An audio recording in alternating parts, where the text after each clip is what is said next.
What is art? We see art everywhere in our modern lives. Art is typically known as the application of paint and other mediums put onto a canvas and then held in a museum to be looked at for the rest of eternity. Art is also put into plastic and listened to for eons to come. But what makes this kind of art different from the rest? Graffiti is a street art. Graffiti has been as old as we can think of. It's just an outside version, typically seen as lower class. Today, I'm here to defend that graffiti is, in fact, art. We will go over this defense by seeing the culture of graffiti, by seeing how people enjoy graffiti and how it can be enjoyed, and seeing how graffiti speaks for the public and how it is a very open thing and defends itself. Graffiti started traditionally back in Mexican revolutions. We can see heavy influences in this art style, and then it continues over with flags. Um, During the revolution, people would use graffiti as a way to speak against their oppressors. They would post very radical art, and they would use it as a backlash or a way to fight back because they weren't strong enough. They didn't have the materials. All of this grounded up so much support and fueled the fire so much that many times their oppressors would leave simply out of shame. Graffiti continues, and we can see vibrant arts everywhere in the streets in almost every single country that has a name. You may call graffiti sketchy, but it has more meaning than you know. Graffiti carries from culture to things such as religion.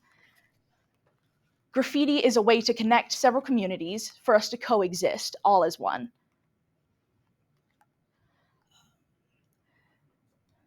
Spraying on over that wall, we can see many ways to enjoy graffiti. Graffiti, or as I like to call it, murals or street art, can be vibrant and absolutely eye-catching. Pardon my puns. Graffiti Graffiti can take many forms and many different shapes. As art styles continue to evolve, so do as people continue to evolve, so do their art styles and so do our ways to communicate. We see this as statues from previous eras are put onto walls instead of being 3D. As we continue through this, and as we see that graffiti speaks for itself, we see how graffiti speaks for people as well. We see that it stands as its own thing and that people make things for things that they enjoy. People make murals of their cats, signifying their love. People make murals of those who have been killed, such as George Floyd and in the BLM movement.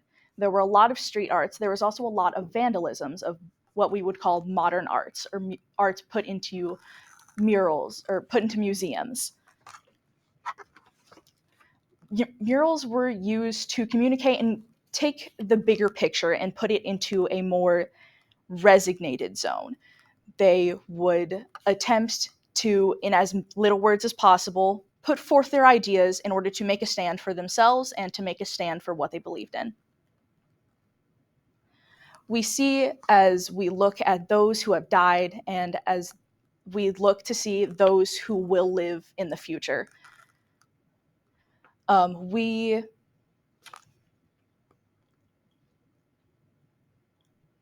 even see memorable pieces as we go on in our life, and we tend to hold things like that to our hearts.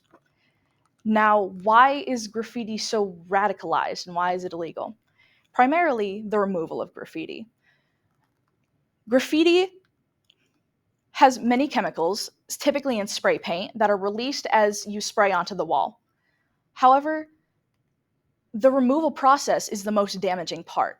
The water that is power washed onto walls and then the chemicals that are used to remove the paint are more damaging than the paint itself.